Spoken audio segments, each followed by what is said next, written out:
Welcome to the Throttle Up Leadership Podcast. Our theme for 2025 is the future of work. Meaning is the new money. In a world shaped by rapid innovation and constant change, the pursuit of purpose and impact has never been more important. I'm Dr. John Dentico, your host, bringing over 30 years of experience in leadership, strategic thinking, and purpose-driven innovation. Here, we tackle the pressing challenges of our time, from the rise of artificial intelligence to the growing need for meaning in the workplace.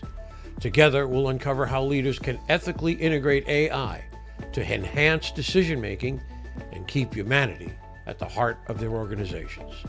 Remember, amidst all the technological advancements, in the end, it's always about the people. This podcast is your resource for actionable tools, thought-provoking discussions, and inspiring stories.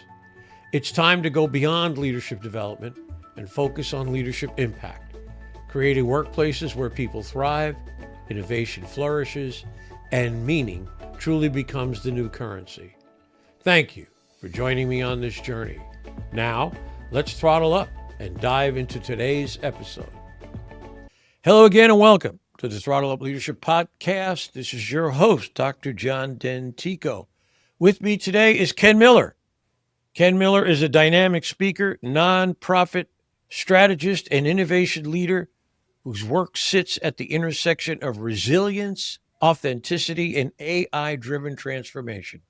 As the founder of Ken Miller Speaks and executive behind Evolution LLC, Ken has spent over 15 years helping nonprofits, leaders, and mission-driven organizations unlock funding, overcome adversity, and embrace the future of work.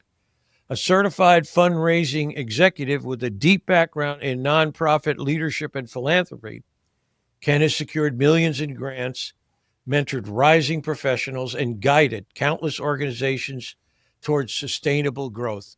His consulting and training empower clients to integrate both ethical fundraising practices and cutting-edge technologies like AI and virtual assistant systems in their operations for long-term success. What sets Ken apart is not only his strategic acumen, but his deeply personal and relatable message. Having overcome significant personal challenges, he speaks powerfully on resilience, leadership under pressure, and the importance of self-esteem and mentorship in today's fast-moving world. Whether he's on stage or in a boardroom, Ken brings insight, innovation, and inspiration, empowering individuals and organizations to lead with clarity, adapt with confidence, and drive meaningful impact. And I am truly pleased and honored to have him here with me on the podcast this morning. Good morning, Ken. How are you? Good morning, John, and thank you. You're most welcome. Ken, as I have said to several guests this year, I'm adding a personal touch. I'd like to ask you to tell me about a little bit about you. Where did you grow up? And what were some of the influences in your, let's say, early life?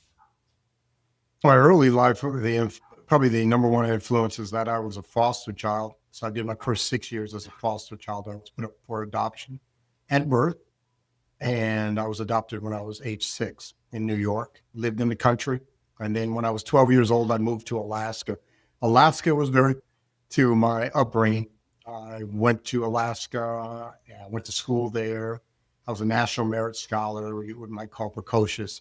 Ended up as a National Merit Scholar going to Dartmouth College, Ivy League, up in upper New Hampshire. And that was very formative for me. I went there young and matured quite a bit there. I got out, went into the corporate world for a few years, fell on some hard times due to some substance misuse, and ended up doing about 20 years homeless on the streets. So I was homeless on the streets. I am a 3-time convicted felon. I speak about that from the stage. But today I have over 20 years being clean and sober. I'm a business owner. I am a husband. I'm a grandfather, father, all the good things.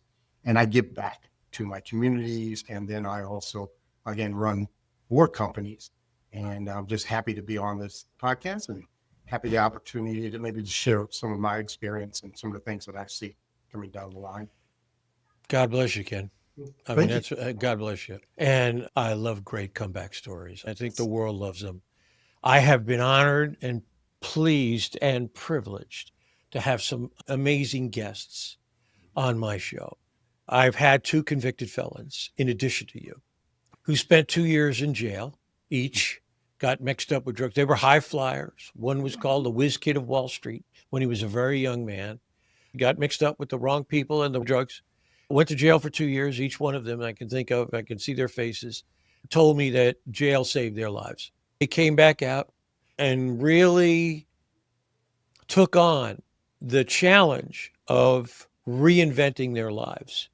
So I'm truly pleased to have you here with me today. I mean that Thank you. so honestly, just great. And I appreciate all the suffering you've been through. And like I said, you're a winner, man. You're a winner. And I'm really happy for you. I'm happy for you, happy for your life. And just keep doing what you're doing. Just keep moving, keep motivating, keep moving on, man. It's great. John, what I just want to say to that is be happy for society also, because unfortunately I affected a few people in situations. But again, and I just want to ditto one thing that you said. A prison, jail, whatever we may want to call it, incarceration, is an environment. And what you do with that environment is up to the individual. First 2 times I went to prison, I did not use that environment to be a value added to society or to myself. Where the third time I went in, I came in with a decision that I was going to do something different. It might have been not what I quote unquote wanted to do, but is what I needed to do for me and for my loved ones. And I made some decisions, did some things differently, and I came out and this is the person that you see today. So thank you for sharing the other individuals that were incarcerated, because a lot of people think it's so negative. No, it was the best thing that happened to me, literally. Yeah. I'm thinking of a woman named Naomi that I've already interviewed. She was 27 years old, 4 children, no money, and single mom. And today, 20 years later, she's probably the number one designer of hospital spaces, doctors' waiting rooms, any kind of medical facility. What an indomitable spirit. Her and Nikki Ballou. I just have to stop and just talk about him. He was a refugee from Iran when the Shah fell, was evacuated to Germany and then eventually to Canada. And today he's a leading coach, business coach. Incredible. All the odds against him. And I'll tell you this, and I get this from you too. I get this from you too, that all these wonderful people that I've interviewed, not once do I ever hear a whisper that you feel as though you were a victim, that you rose to the occasion and made your own way. Any thoughts on that? The difficulty with being a victim, I could talk about this for a while, is that it takes away agency. It takes away the ability to get better because it is self-pitying. And it also states that there are external circumstances or powers. No matter what I do, I am doomed to be this individual that is doing less than in society or for myself and my loved ones. So I took away that victimology a long time ago. I is what I is, which is I'm an alcoholic and an addict. I'm just not in active addiction and or alcoholism. Okay, so that's cool. Now, what do I do with that now that I've abstained from those chemicals? And then again, and I don't, so this is the word I use. I don't use antecedents as to why I was an alcoholic or a drug addict. It's not because of the way I grew up. It's not what my father did to me. It's not this experience or that experience. I is what I is physiologically. But now what do I do to overcome that and to grow from that? And then more importantly, how do I share with others my resilience, my comeback from the setback?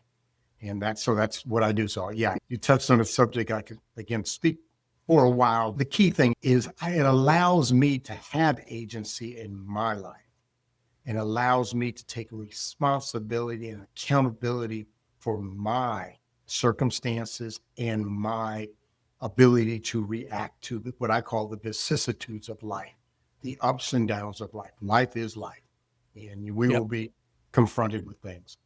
Right. I absolutely agree. It's that old adage, if you don't own it, you can't do anything about it. It's always somebody else's fault. And once you own it, now, as you say, you have agency, you can do something about it and with it. But I'll tell you what, let's move Yeah. on to the crux of our podcast, because that was a great discussion and I appreciate that so very much. I want to ask you this question.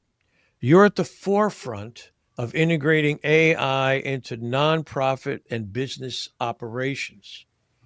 How can mission driven organizations leverage AI without losing their human touch?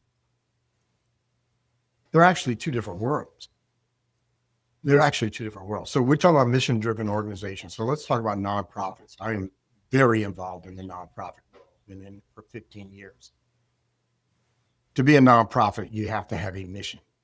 There has to be a community added or value to a community, whether it's environmental, healthcare, education, social services. We have that. So you are an organization that has a nonprofit status that has something that is of value to the community. Okay. So we get that part taken care of. Now we bring in AI. What can AI do to increase what you do as a value added to your community? Whether, again, education, arts and culture, environment, healthcare, whatever it may be. What it can do is make you more efficient. This is one thing, to be effective. Because one of the key things is you have to deliver services. Can we use AI to deliver services more effectively by being more efficient? It's number one. Can we use AI to be more effective in our fundraising? As a nonprofit, we usually don't have a cost of goods sold. We usually don't have an income stream that is profit, quote unquote, driven. Even though nonprofits have a profit, we just call it surplus. That's what's used in the nonprofit world. So what can we do to be more effective in the fundraising world and in the grant world? And it has been incredible. I'll just say incredible what we've been doing, my companies have been doing, but nonprofits have been doing to be more efficient, to be more effective. Because in the end, it's about serving. It's about serving the environment, serving healthcare, serving education, serving arts and culture, serving social services. It's about serving a community. I appreciate that. Yeah, I think it's a complex dynamic. Mm-hmm. How do people find my theme this year is the future work, meaning is the new money. The whole idea is that people with surrounded by this incredible technology. The question is, can people still find meaning from the things that they do? Can they still say, does it matter? Do I matter? Does the work of an individual truly matter? And it's interesting. What comes to mind at this moment is the quote from Jensen Huang at NVIDIA, who says, don't worry about AI taking your job. You have to worry about someone who understands how to use AI to take your job. Yeah, So I 100. think that, and I agree with that 100%. Yeah. And I think that says something about finding meaning, that you have a place. People still have a place in all of this, a big place. It's just that you can feel as though you're being washed over by an ocean wave, if you will, with all the technology. And you pop your head up from under the water and look around and go, wow, what is my role? What can I do in this world today? I'd love to get your reflection on that. Two things. So number one, and this has been a area of concern or trouble within the nonprofit ecosphere, is that as nonprofits, we feel that we cannot be as business oriented as a for-profit company, okay? Because we're nonprofit. We just feel good. We love you. Hell, we want to help the environment, whatever it may be, but we're not going to be on the cutting edge of for-profit driven because there's a competition within the for-profit world. So we're not going to act or work as a for-profit company, okay? And I'm talking about techniques, skill sets, areas of improvement too, so that we can have a better bottom line. a better surplus so we can provide more services. That has been a struggle probably since the origin of nonprofits. So we see that, and we're seeing that the same thing with the AI. There's been a pushback in the nonprofit world about AI, artificial intelligence, because it's not human-centered. Quote unquote, it's not human-centered. But instead of looking at it as a technology that can make you more efficient or more effective, why don't we look at it as a process that will allow you to free up time and capacity so you can do more within your community that you're trying to affect as a nonprofit. So there's been a big struggle there in that area with the nonprofit world and AI. The other thing is, and this is something that we who are in the AI world have to understand and be comfortable with. There are many people who are lazy. I'll just put the word out there. I'm a very frank person, and they don't want to learn AI. They don't want to learn it. They're very comfortable in status quo. They're very comfortable in their position, but just as that gentleman said, you're either going to have to learn at least the fundamentals of AI. At least learn how to do a prompt in a large language model, whatever one you choose to use. At least learn that. Okay, at least be comfortable going online and doing some type of prompt query. But if you do not, it's going to cause harm to your capacity to provide and to be able to do the best job possible, whether you're for-profit or not for profit. I'm truly a believer in that. And so it's up to people like us to share with people that it is not anti the human touch. What it's allowed me to do is touch more people. Literally, it has freed up time for me to be able to be on podcasts, to be able to speak from the stage, to be able to deal with other donors or funders or grantors in one of my companies. That's what it's done for me. I have saved so much time. I can tell you, but I've saved so much time, me and my company and my staff and my employees, that we have the ability to do more to give back. I agree. It's incredible. I've only been in it about 3 months. And just in those 3 months, I've gotten whiplash from some of the things that I've engaged it with and prompted and said, can you do this? Can you do that? Yeah, no problem. Here it is. And some of the outputs have just been stellar, just absolutely stellar. Now, again, as I mentioned to you earlier, I've uploaded a number of documents and things that I've done in the past, including my book. And so it has a real sense for who I am, my work, that kind of thing. So it's picking from that and then giving me recommendations, pathways, I like to call them, pathways for me to look to and say, you might think of this, or you might think of that. How about what do you think of this pathway? And then working individually with each one of those to refine them. So I'm with you 150%. It's absolutely great. Let me ask you the next question if I can. Sure. You talk about the power of truth and authenticity in leadership. Why is that especially important in the nonprofit world? And how can leaders, in your opinion, cultivate that in their teams?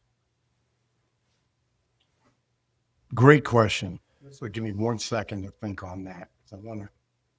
So my fundamental of everything I speak about is about truth.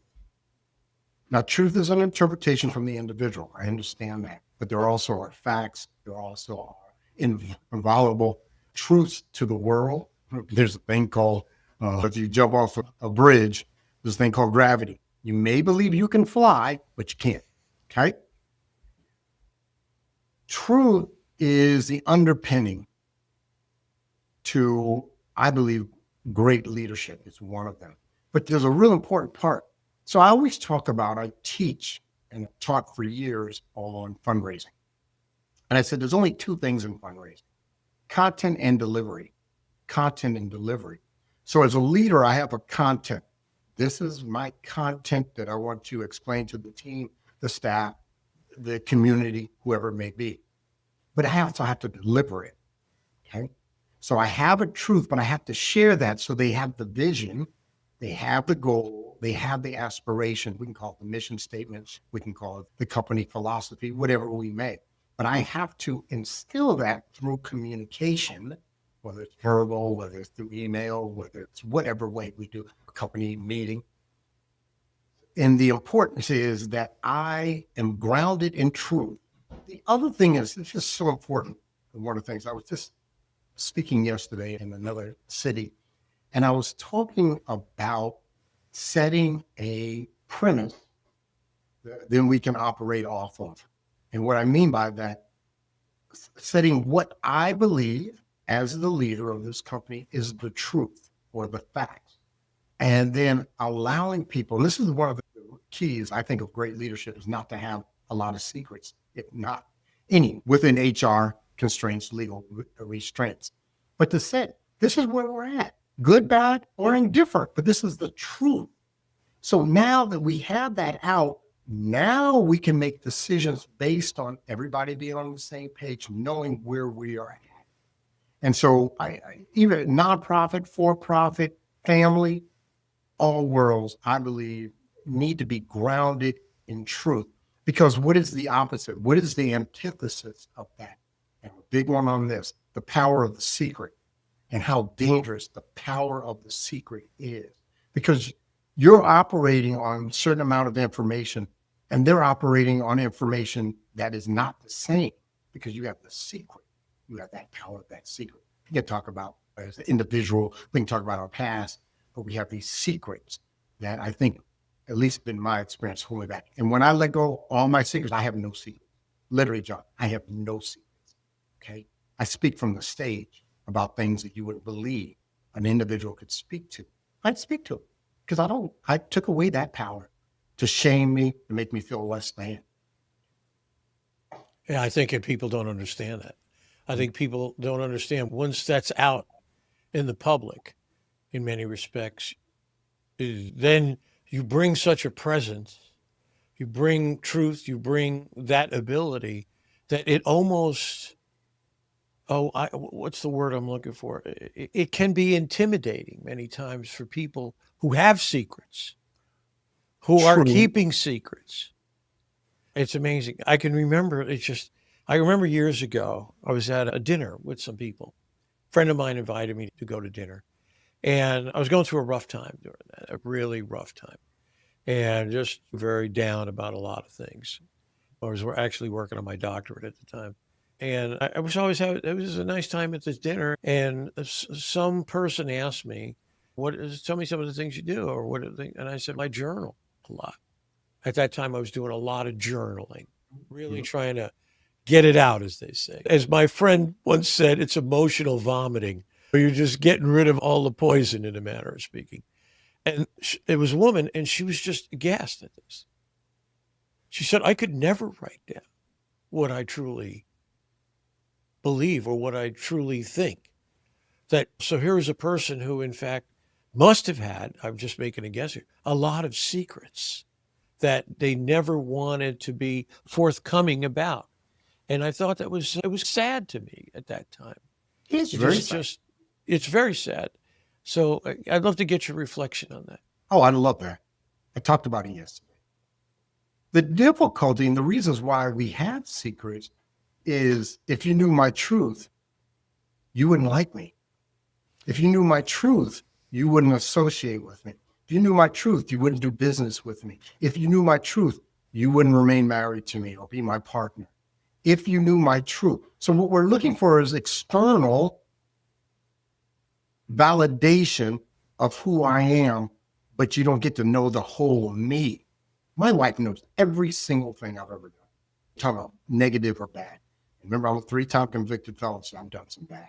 Okay? But I can speak about it from the stage. And because I was worried about people liking me or people wanting to interact with me or people in the business sense. And then what I found out is that people respect and even trust me more because I put it all out there. I put it all out there. This is who you get. Okay. Even on this conversation, I am who I am. And my thing was, I've been on a few podcasts and I'm like, hey, if you want to cut it out, fine. Or you don't want to put me on, fine. I'm going to speak really well tonight. Okay. No Yeah. matter what, because at least I'm true to self. I had to do that. Yeah. I 100% understand why people do it. And so let me just go back to one thing you said. What I have found out is that when I speak truth from the stage or an individual, or when I mentor young men all over the country, what it allows people to do is get a confirmation bias that it's all right to share these things that have been eating me up from inside, the things that make me shame-based, the things that make me feel less than, the things that diminish my self-esteem. Okay? And I always say, start off with one person and you can trust me. I have heard in the programs, the anonymous program, I've done a lot of 4 steps, we call them, okay? Moral inventories. I have heard literally everything. I'm talking about murder. I talked to people who were murdered. I was in prison and we're doing 4 steps. So anyway, I've heard everything and it all stays with me. I have never belayed a trust. Never will. No need to. Why would I? How does that gain me anything by gossiping or telling on another person something that they trusted me with? And we could speak on that for a while, but a lot of this comes down to trust. Yeah, I absolutely agree. Trust is the fuel that runs the engine of every organization, every interpersonal relationship. I think the other thing too is when people have secrets, or let me say it a different way. When you're that vulnerable, when you're vulnerable and you're open, what happens is it tells people it's okay not to be perfect. Yes. And we're driven with a lot of that perfection. It has to be, there's this perfection cloud, I think, that hangs over a lot of people. I wasn't perfect today. I wasn't great today. Well, that's okay. It happens. One of the greatest little one-liners I've ever heard is don't pursue perfection, pursue excellence. Try to be excellent. Try to do what you can do every day. But you're going to have bad days. I had a bad day yesterday, let me tell you, on podcasting, and it was just one of those days. And I've been blessed because most every guest has been fantastic and great, and I so appreciate it so very much. And but they're okay, so fine, let's move on. That kind of thing. The other thing that I talk about many times is anytime I've been vulnerable, where I've walked up and said, I made a mistake here. I really screwed this thing up and I'm going to go fix it. But I have to admit, this is on me. It's not on anybody else. I own it. I own it because I can do something about it. So I think that's also important. I think it strikes to the heart of what you're saying. Be honest, be open, be vulnerable. And that brings people to you, I think. It brings people to you because it says you don't have to be perfect. You can have flaws. I'd love to get your ideas on that. Or you said a couple of things that just resonated with me. So I've been in the business world since 1984. And of course, it took some years off to be on the streets, but I'm still in business. I've told people I've been in sales my whole life, legal and illegal, but I've been in sales my whole life. And I'm a very good salesman. So I've gone through all the different books that were big at that time. And there was a whole time, there was this thing called Good to Great, like Collins, big movement. And I realized it took me years. I'm 62 now as I matured. I don't want to be great. I don't want to be great. I want to be good. I don't want to be great. And I literally teach people, you don't need to be great. Be good, because the capacity in time, money, energy to be great is beyond your capacity. And I learned this from a gentleman named Lyle McDonald, and he worked with Olympic athletes. And he said to get to 90% of the best takes about this amount of time. To get that last 3% to get to the Olympic level will take years. And the amount of time and capacity of your resources is beyond that most people are willing to do. There are. I'm very good at what I do. Very good. I'm a very good speaker. I'm a very good fundraiser. I'm a very good, I believe, business owner. My results show for themselves. But I don't want to be great anymore. And when I work with the young men, I work with a lot of young men I mentor. I said, hey, let's be really good, or let's be good at what we do, but let's be great as a husband, as a father, as a friend, as a mentor, whatever it is. Let's be really good or great in that. So let's go in some depth, but let's not worry about that last 5 to 10% or being the best. I want to be the best. I've had people say, Ken, you're the best in this. I'm like, no, I'm not. But believe me, I know people who are better in major gift donors. Yeah, I know people. I'm good at it. I'm good on handing campaigns. I can do direct mail in my sleep and teach that from stage nationally. I know people much better than that, but I'm very good at it. And you just need to get good at it and the results will be there. Remember, we have the Pareto principle, 20-80 rule. Okay. 20%. We got to get to that point where we're emphasizing that 20, which is going to give us 80% of that result. Don't worry about getting 99% of the best direct mail piece you can do. Okay. Right. No, that is a profound philosophy and a profound observation. Yeah. If you're good and you do good every day, man, it's great. One more thing on that. And I don't want anything to interrupt you because this, I think, is no, go ahead. The difficulty is when you want to be the best or great, you have a tendency, what you talked about, to beat yourself up because you're not the best. And even if you are the best, you will not believe it. You won't believe it. I say this all the time. I can tell more about your self-esteem by how you take a compliment. By how you take a compliment, I can tell more about your self-esteem. And people with low self-esteem or damaged self-esteem or pseudo self-esteem cannot take a compliment. Cannot. They'll defer it. They'll deprecate it. They'll denigrate it. They'll say, I mean, it was you. This is what I believe. You did a wonderful job. Now, man, I messed up here because I'm trying, because in the end, what I believe is if I'm perfect, therefore I will not have pain. And I hate to tell people, but life is about suffering. I'm not the one original about that, but I truly believe that. It's about how we deal with pain, discomfort, setbacks.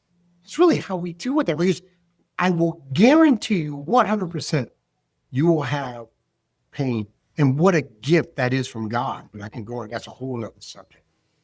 It's interesting. You're bringing to mind another guest that I had, and I really like talking about him. His name is Arius Websterberry. Arius is a black man who both parents were incarcerated at the same time and was living with, I think, grandparents at the time. Mother got out, took 2 jobs, put food on the table, roof over their head. Told me that when he was growing up, he didn't have sports figures on his wall. He had CEOs of companies. Beautiful. And Arius is now what would we call him? A guru in the digital marketing space. And we talked about pain and the pain that he had been through. Ooh. And he said to me, I said, Arius, what's your perception on that? And he said, listen, when you go through pain in your life, what pain gives you is a wider bandwidth. That's the term he used, a greater bandwidth to deal with disappointment as you go down through life. I like to say bad things happen to good people and good things happen to bad people. It's only because that's life. It's just, that's the way life is. It just shows up on your door one day and kicks your butt.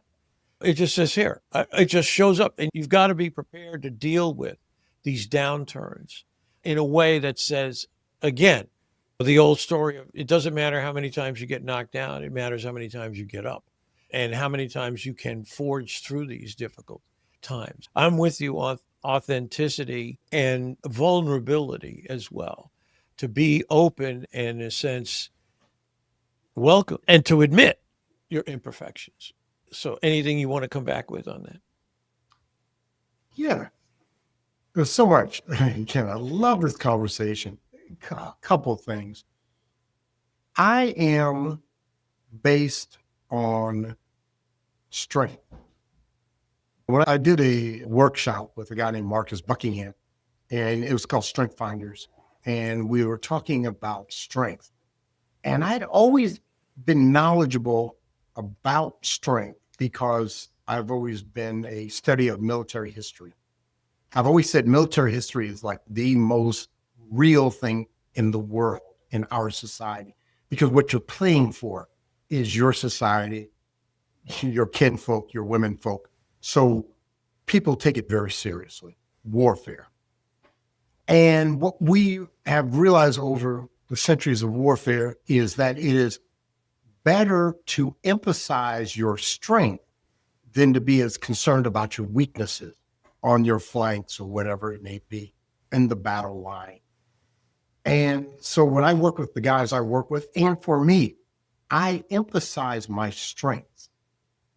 And I make sure my weaknesses don't impact me too much negatively, but I run with my strengths. So I'm a strength-based individual. And I found that to be very beneficial to me. And because the other thing is, as a business owner, as a CEO or whatever you want to call it, I can hire for weakness.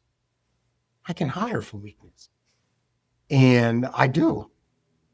I've always told people, there's only two things in fundraising: content and delivery. I am very good in delivery. I can't write my way out of a wet paper bag, even though I'm all right, but I'm not good. And so I've hired people. Or now I have AI to do content. AI is phenomenal for content. And it's really good on delivery too. But anyway, going back to that gentleman, I truly resonate. And that's another part of what we do.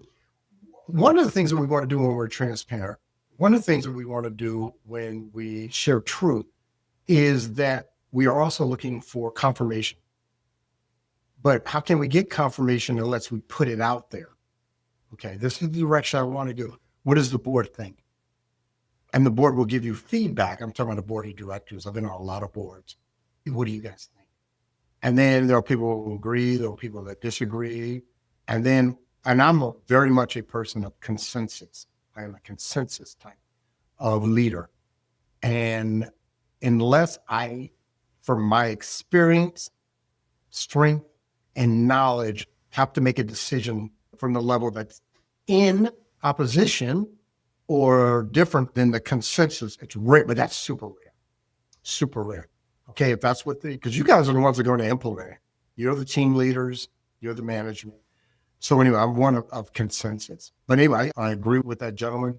And that's the beautiful thing, is when we do get that agreement, and sometimes I call it congruence, alignment on, because a lot of times we think in our head and we're like, does this make any sense? Does this make any sense? And that's why I'm also a big one on mentoring. And we call it coaching, workplace sponsorship, but predominantly mentoring. And that there's a line in the Bible that says, a man of many counselors is a wise man. It's in Proverbs. And it's a great analogy or a great example. A man of many counselors, a man, woman, a person of many counselors is a wise man. Because I'm taking in input, I'm going to disparate sources, but ones that I trust have my best purpose in mind. And I run that by them and take that feedback. But in the end, I accept accountability. So if something goes wrong in the decision I make, and not every decision I've made has been worked out perfect. That's life. Right. But I don't blame, I got the advice from XYZ. In the end, I am 100% strong on this. It's my decision. It's my decision. Whether it's for my family, for my business, for my health, or whatever it may, I made that decision. I take accountability. And that's a big part of my self-esteem, is that I know, I made that, and I will accept the consequences. One last thing I'm going to say on this. When you're tempered by the fire of life, what it does, it right-sizes you. I have, on a scale of 1 to 100, where 100 is suicide, 1 is bliss, nirvana. I have been at 98 and 99. I've attempted suicide in the past, but I've been in so much emotional pain sometimes physical pain, but mainly emotional pain. That I've been at 90 and 99. Since I've been sober for 20 years, I've lost a wife who died, passed away suddenly. I've lost others. I've lost financial. But I hate to say, they're like 60s or 70s. And in the last year, I probably haven't had anything reach a 30. You see what I'm saying? But I understand that. And so compared to the pain I've had in the past, this is piece of cake. But a lot of times we haven't experienced that profound, sublime discomfort. And then when it does come, we don't have the tools or the resources to absorb it, to take that, set that, and come back from it. Again, we talk about the resilience. Yeah, I agree. 2 points. One is my personal concern over young people who've been raised with the helicopter parents, if you know, that they've never experienced any level of discomfort or never significant discomfort. Let me put it that way. So now they venture into the world and wow, I hope you're ready for it because it's going to come. It'll take time maybe, but it's going to come. And pain will visit you sharply on your doorstep at one point in your life. The second thing I'd like to say is, as a former naval officer who taught strategy and tactics, I appreciate the comments. Yeah, we worry about that all the time. We're concerned about it all the time. What is our strength? And how do we take our strength and apply it to the enemy's weakness? And how do we buffer our weaknesses in a way that they can't apply against us? And 1 minute you're defensive, the other minute you're offensive. So it's a very interesting dynamic that you have to live in. And you have to know what your capabilities are. You have to know what you're doing. You have to have a strategy. And then you have to have the people and the ability to do the tactics to carry out the strategy. So I really appreciate that. We are getting close to the end. I've really enjoyed this conversation immensely, by the way.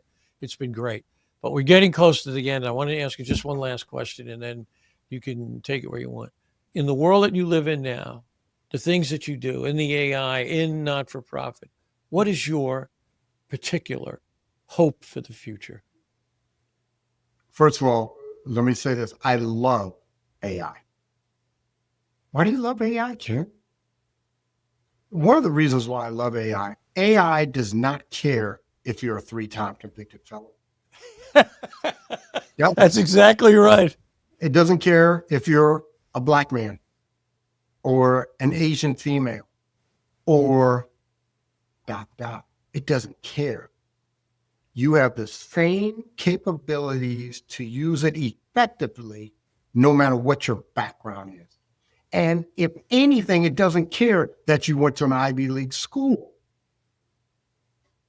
I could have a high school degree or not have a high school degree and use AI effectively. And if anything, it'll allow me who didn't get my GED to be effective if you have the training and the support from others. So I love AI for that reason. That's one of the many reasons I love AI. I love it. And the other thing is that in the end, what I truly care about, and anyone who knows me, is I truly care about you being the best you can be. And then if you are a provider, and I'm just saying this, I don't care, male, female, or you are a provider for others, you have the ability to support and provide for your loved ones. I'm really big on that. That's more on the human side. But again, we can use AI, and it's a tool. It's a tool to be more effective.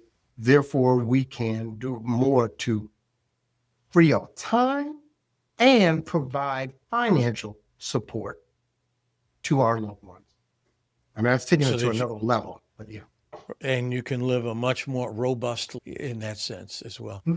I have a colleague named Emily Davis. She's a phenomenal website builder. Huh? And she's in love with AI as well. And she has this great one line. She said, just remember, AI has no ego, but it's very eager. And that absolutely is right on the money with your comments. So I appreciate that very much. Ken, this has been an honor and a privilege. I really mean that.